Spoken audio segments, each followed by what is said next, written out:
Okay, cool. Recording. You're recording. Just to link up all the sound and everything. Hey guys, welcome back to Chaos and Conversations. Neo here with Matt and James, and interviewing today we got Paterson. Awesome, man. Thanks for having me. No problem.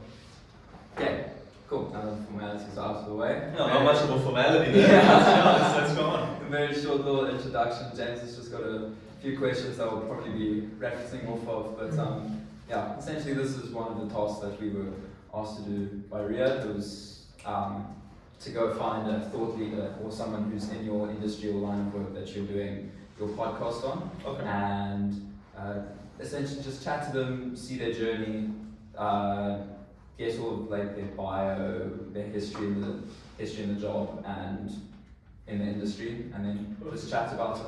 Then I'll get a deeper insight into the world of combat sports. Okay, lovely. Sounds good, guys. I'm looking forward to it. Thank you again for having me, and I look forward to the questions. Now, so first question, I think, just to get us started, when did you, when did your combat sports journey start?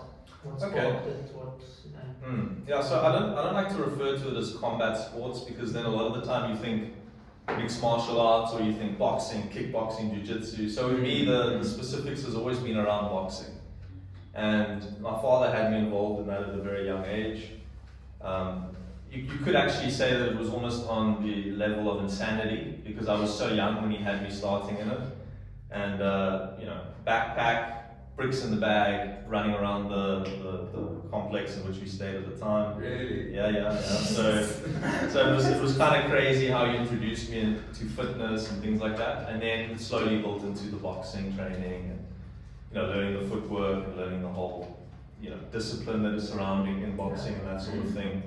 And that's kind of what I fell in love with, was the discipline behind it. And I didn't know at the time how sort of the situation that he was putting me through. Like you guys laugh, because it sounds crazy, like we're having a young kid train like this, but I think it made me a lot tougher in my upbringing and things like that. But that was sort of how the journey started. Along the way, I've done a little bit of Wing Chun along the way as well, which funny enough, I don't think you knew that. No, I didn't. And that helped me a lot with my defense.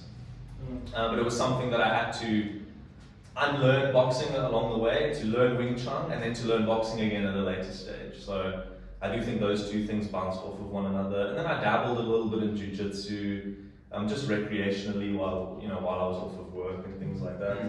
But my first love was boxing, and that's what I got into. So that's basically it. Short little background. I gotta say that I never knew that was where it started, but just to add on to that, as you said, your father taught you everything you knew, but for you, going forward, if you had to coach your son, what rules or techniques would you implement differently than what you learned when you were a kid? I wouldn't have him run around with bricks in his backpack for one, that wouldn't be something I would have him do, because it was painful. But I think I'll definitely start, him or her, depending on what I have, because my wife is pregnant at the moment, so girl or boy, we'll see.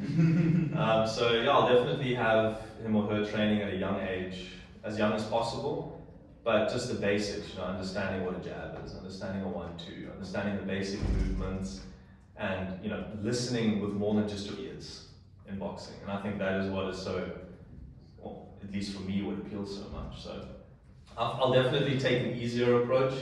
It won't be so hardcore, and I'll ease them into the process. I guess from what I learned then, and that would probably be what I would take away. The discipline is right, but it was a little bit too hardcore. A little bit too much too soon. A little bit too much too soon, yes. Yeah. Did you ever feel like that deterred you away from the sport? Yeah, 100%. I mean, my dad and I butted heads a lot of the time as I got older. So I would associate the sport a lot with him at that time.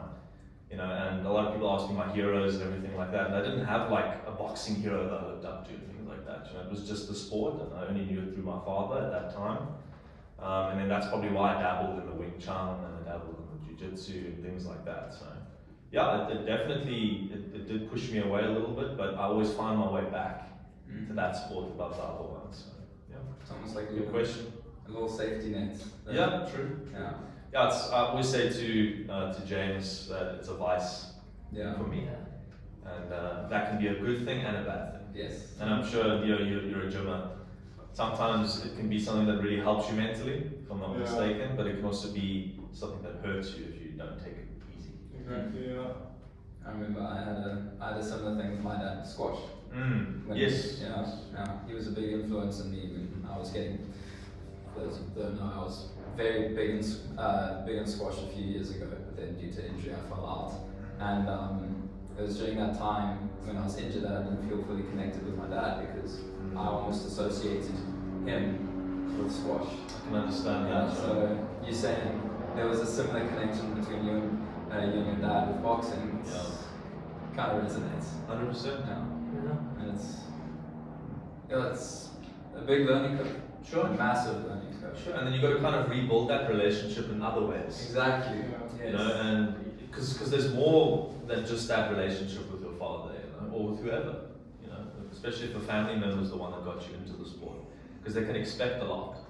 And with my dad, luckily there was no competitive side in terms of like competing against others. It was just that's what he wanted to teach me. If that makes sense.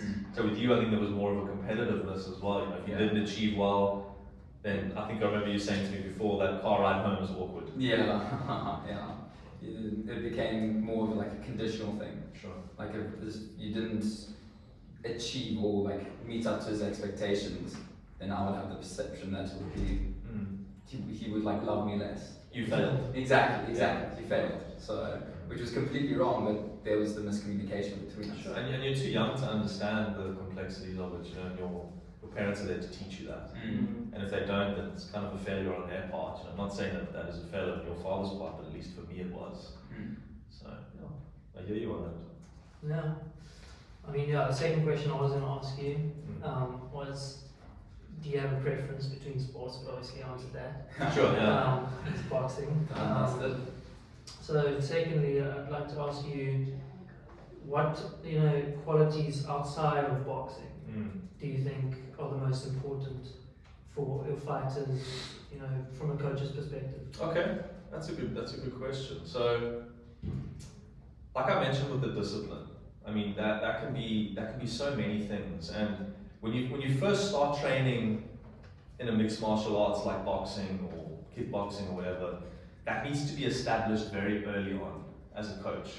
You can't let your guys come in and they're late or they're tardy, you know, or they're disrespectful while you're training and things like that, you know. So before they even lace up the gloves, before any of that situation happens, they need to understand those fundamentals already.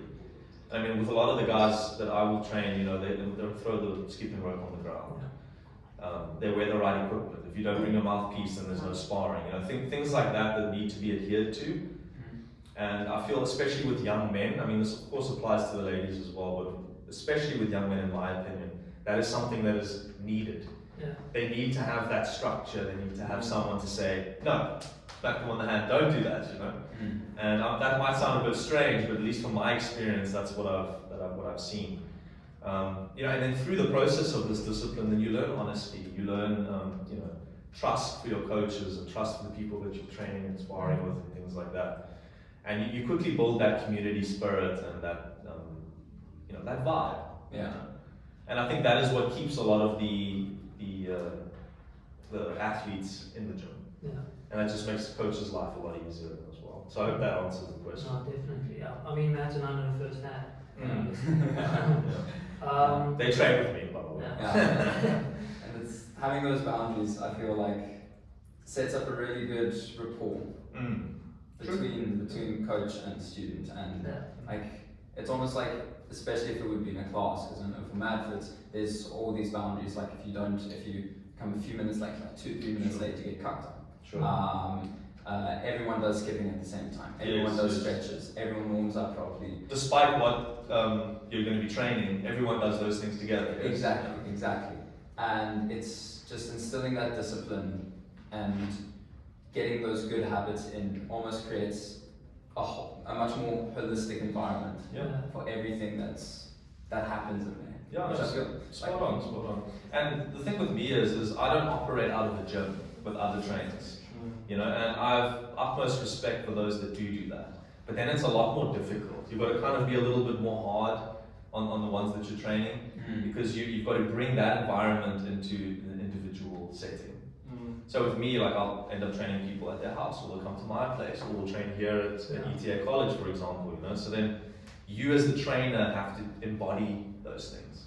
You can't rely on the actual gym and others, so you've got to kind of embody that yourself. And that's kind of where the difference and the similarities are in that environment. Okay, then the next one would be, when did you decide to actually take on coaching boxing? So I think it's been, okay, so the question is, when did I decide? So I decided a lot longer before I actually did it. So when I first decided to do it, I said to myself, okay, I need to know more than just how to actually fight in boxing myself. You know, I need to be able to teach it. And teach it in a way that, like, connects with people, not just the way that I would train, for example, you know, because, like, my individual training is a lot more aggressive, and that doesn't always appeal to a lot of people. So luckily ETA College had a environment where they offer you a certificate in boxing training, and I did that. And although it didn't teach me a lot, because a lot of the things I knew, it did assist me in communicating correctly with someone, rather than just the way that I used to. So kind of get them on, or meet them on their level, and then bring them up to where I am, if that makes sense. You know, and then, I mean, Matt, you can attest to this as well. I mean, when me and James first started training, he was already a little bit experienced. But with you in that first session, you know, like, we will go through all the motions first before the gloves even come on, you know. And I think through that process, it's important to move from that point onwards. Yeah, so as I said, to bring the whole question back to the front, is I decided a long time ago, a few years back, but then only over the last, I would say, 4 years, that I decided that I was actually going to start coaching boxing. And it's been such a privilege, and it is something I'd probably like to grow in the future, but I've got so many side projects at the moment that it's not a complete focus of mine. But I know that's probably a question you guys might ask later. So. Yeah. So, That's If you know something. I've got a two-parter. So, what do you think makes a difference between a good fighter and becoming a good coach? Do you think both can correlate? Do you think a good fighter can be a good coach, or do you think it's rather to keep those two separate? And what do you think determines a good coach from a great coach? Yeah, so that's like a really good question, and it's quite a difficult question to answer, because a good fighter can eventually become a good coach, you know. Definitely, it's definitely been done, but they can also be a really bad coach. Because like I mentioned now, like, for myself, for example, look, if I trained the guys that I trained the way that I was brought up within the sport, like, you guys would run away, or a lot of people would run away, because it's not, it doesn't make sense for a lot of people. So a fighter, like, maybe transitions into coaching or does both, he needs to understand that, like, not everyone's going to be training in exactly the same way. Then on the other hand, you can get a really, really good coach that has never fought before in his life. He's never even sparred, he's never done any of that stuff, because he's very observant, he's visual, and maybe he's been watching the sport for 10, 20 years. So he's going to be a hell of a lot of a good investment rather than the fighter. Of course, he's been in the ring or whatever, and that kind of builds a lot of confidence in the coach, if he decides that that's what he wants to do. And then you as a client, you'll feel, it's a guy who's actually been in the ring and all these things, but it doesn't always translate well, but it can. That doesn't mean that it doesn't. So I would say it kind of works on both ends, but it all just depends on the individual and, the manner in which they want to, go into the sport. Do they want to start slow? Do they want to jump in immediately? Because someone who's maybe a fighter, he could train guys that maybe have already a little bit of experience in the sport. He might be a little bit more advantageous for them, than someone who would be a beginner. Because he might not have the patience and so forth. But it can work on both ends. Hope that answers it. Yeah, I mean, and then as you said, what are you going to ask you almost? I'm anticipating, I don't know. There's is boxing coaching something you'd like to do for the rest of your life in a sense? Is it something that you want to turn into a lucrative source of income? Yeah, so at the moment it's definitely a side income for myself, and I do like to keep the hourly rate very low because I like to keep it for the students that are, you know, working out of ETA College or UCT, or guys and girls that don't have as much, you know, spare money to go around. You know? So I try to keep it just as a side thing, and for me it works out because I really enjoy it. You know, and I think it's something that is, you know, even for young men and women that are coming in just out of university or just starting university, as beginners, like complete beginners that have never thrown a punch before, it's something that's really going to build confidence with them. They're going to feel safer, you know, especially in a country like ours where, you know, when you walk around on the street, it does make you feel a little bit cautious and uneasy, and understanding how to defend yourself and maybe just throwing a punch and then running away out of that situation makes you feel a lot more confident. So to answer the question simply, yes, I would like to keep coaching. I would like to grow the business slowly. It's not a complete focus of mine at the moment now because I'm focusing on lecturing students and helping out ETA College and that, but it's definitely something that I can see myself doing the rest of my life. Because I mean, it's obviously, as we spoke about earlier, it's an outlet for you too. You know? Yes, So as much as it is for me and Matt and whoever else you chat, it's fun and enjoyable for you as well. 100%. You know, I gain a lot from it, other than just the financial side. You know, as I said, I don't charge much for it. It's just enough for my time and a little extra income.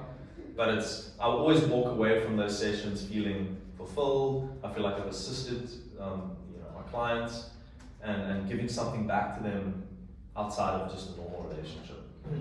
Teaching them skills, teaching them life lessons. I'm all about that. Especially dealing with like-minded people. Sure. I don't know about the rest of your clients, but I know for certainly James and I, we don't take any of it for granted. Like we know like the value that those sessions add to us and add to our weeks, and it's such a vital part. That's right. Something we wouldn't be able to live without, to be honest. Like, just boxing in general, you know. Like those Wednesday morning sessions. Oh, no, that's nice. It's always nice for a coach to hear that. You know, that there's some sort of value that you guys are really getting out of it, other than just the skill development. You know, you're actually enjoying the environment and the laughs that we have and the cries that we have in the ring, whatever. You know, all the black eyes and the bloody noses and stuff. You know, it all kind of. It might sound strange to people who don't understand, you know, but it does help build relationships with one another. You know, and perhaps when you first started, you weren't like-minded, as you said.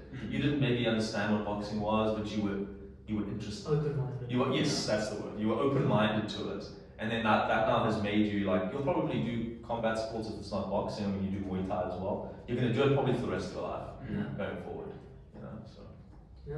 That's great. I just need to get here in a second. That's good, come on. Tomorrow, Wednesday. I'm definitely eager. Some assignments coming up, work, you know, a lot of things going on in my life. Not that that's an excuse, it's just finance, also another degree that's a bit difficult, but I know that you offer your first session for free, so I definitely should take you up on that. See how it is. You don't like it, but you probably will. No, I'm sure I would. Just need to find the right time. I think right now for everyone is it's a bit crazy at the moment. No pressure, man. You'll fall into it or give it a chance in your own time. And another question I wanted to ask was, for people that, it doesn't really matter what sport you're in, I guess, for the question, but some people go through their whole lives not having a coach in a sport, and they might think they're good enough, or they might think, okay, I've been taught this many times before, now I just need to implement that and just maybe keep adding the weight, putting more reps, change the way you're doing the sets, anything like that, even with boxing. But what would you say having a coach adds to that? Adds to how you can develop as, say, a powerlifter, a boxer, any code that you really connect with. Okay, I hear you on that one. So that's quite interesting because you can be self-taught in everything and anything, you know. It all depends on what you're willing to, like how much effort you're willing to put in, how much you're willing to learn. I mean, you could go home and sit in front of your PC or your laptop or whatever and watch hours of footage of Muhammad Ali, Mike Tyson, all these boxers, you know, and mirror as much as you can. But it's never going to be exactly the same thing as having a coach who's going to kind of talk you through the process. Because all the time, you're not going to notice the mistakes that you're making. And if you're self-taught, even in the gym, you know, you might be curling that weight incorrectly. You might not actually know, or you're pushing yourself too hard, where your coach would remind you to take it easier, pull back a little bit. You know, tomorrow's another day, get some rest in, whereas maybe you might be a little bit more hard on yourself. It's not impossible to learn as much as you can in any environment, in my opinion, but a coach definitely does help you bring yourself down to earth, walk you through the process a little bit more, help you to understand the skills firsthand rather than just watching it, if that makes sense, or trying to teach yourself that process. So a coach is definitely that intermediary for you. He leads you along the way, but he can't carry you. You've got to step yourself up as well and hold his hand and walk with him, if that makes sense. So he's not going to pick you up. So if you've got already a good work ethic before you find a coach, I think it's probably only going to benefit you when you do have one. You know, something I've learned when you said it's almost like he picks your hand up and helps you through it, is when I did the coaching course, one of the biggest things that the guy who taught it, Richard Castle, he said, the best coach for any player is themselves. That's interesting. Your job isn't to teach them everything. Your job is to open their eyes up to to the way that it can be done, or different ways that it can be done more effectively. Yes. In essence, they're their own coach. They're their best coach. I like that. That's a really good philosophy, and it obviously works for him. Yeah. I mean, that stayed with you. And that was something that was taught to me. It was whenever if they would have an incorrect technique going into a drop, for example, you would say, it would be more like, okay, that works for you, but consistently it's not that consistent. Yes. So, do you think this variation would be better, or this one?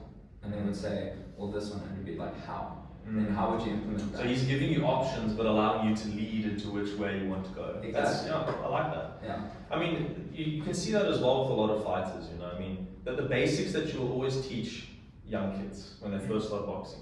Keep your hands up, you know, you always defend yourself and that. But that's not always going to be the situation in the ring. It might call for a time where you need to give your arms a break and you drop them down, you know, and you judge the distance a little bit better. And you're not going to just walk forward the whole time. You know, you are going to set up traps, for example. So there are the right ways of doing things, but then you need to be able to adjust those ways for different styles and how your fighter is going to go about the fight. Your opponent you need to consider as well. So that's where boxing would be a little bit different than weightlifting and things like that. Right. Well, yeah. I mean, off topic or similar topic, but sports in general. You're obviously studying, or you have studied the same degree that we're currently in. Yes. So what would you say are a few of your long-term goals within the sport industry? You know, where you want to end up. You know, like your position that you'd like to be in a few years' time. Sure. Yeah. So when I was studying here, obviously it's the sports management degree, which you guys are doing as well. There were so many different options. There was a lot of jobs that I was applying for, and I mean, I'm 29 now, so whatever decisions I make now, I've got to be very careful with, because I'm not getting any younger, and those decisions that I make needs to be, in my opinion, towards a fulfilling career, as well as, you know, financially needs to make sense. But I also want to enjoy what I do, what I'm doing, you know, and that's essentially why I got into studying so late in my life within sports. Is because, you know, I worked in retail, I had all these different managerial jobs, and I've always known that managing is what I'm good at, managing and leading, but it needs to be in the right field. And now it is within the sports field. I mean, I'm the work integrated learning manager for now in ETA College, you know, and it's so far it's been really fulfilling. It's been challenging. I get to work with you guys. I get to work with over 200 students every day. I get to help you guys find work, which I know is so challenging, especially for young men and women within this field. And for me, that's so fulfilling, and it just makes me feel good at the end of the day. And if this is the career that I can grow myself in, and perhaps work up the ladder within ETA College, or even maybe in the near future there'll be something else down the line, then I'm open to that. But for now, I'm happy where I am. Like I said, I've got a little one on the way. So I've got to, whatever decision I make, I've got to be very strategic in what I do. But I've always been very like hardworking and focused on whatever it is that I'm doing. So I know that I'll succeed in anything that I strive towards. But as of right now, I'm happy where I am, and the future is bright. And we'll see where this position takes me. And then just to end it off, there was one piece of advice that you can give people in our position, who are still studying, who want to go into the sport industry in a few years' time. What would that be? Sure. So there's so many different pieces of advice I could probably give, but one that I like to remind the young students that come in and out of here is like, be kind to yourself. And I know that sounds really like, oh, what do you mean be kind to myself? But it's like, understand that you don't need to rush into things. Take your time, make mistakes, learn through those mistakes, and try not to make them again. But when you, at the end of the day, when you look in the mirror and you're like, oh, Neo, Matt, James, I failed, I feel like I really failed. Rather actually just take a step back and say to yourself, you know what, it was actually a learning process. I didn't fail, it was a learning curve, or whatever the case may be. So yeah, be kind to yourself, guys, and focus on your future, but don't jump in the deep end all the time. You don't need to do that. You have time. Take it from someone who studied this degree a lot later. You guys already have a head start there. You know that this is what you want to do, but you don't need to jump into the first position or the first job that gets offered to you or whatever. Take your time, look out into the industry, see what is available, see if it aligns with your long-term goals, but don't jump into it. Be kind to yourself. Thank you. Cool. Thanks, My man. pleasure. Okay. Nice one. Thank you, guys. Nice little, quick, short little interview. What's the time? 25 minutes or so? Oh, 26 minutes. Good guess. Perfect. Lacking. Cool. I hope to see you guys again, and maybe we'll talk again in a year's time, and we'll see where everyone is. Definitely. Yeah. Well, that would be interesting. Nice one. Cheers, guys. Thanks, guys. Yes.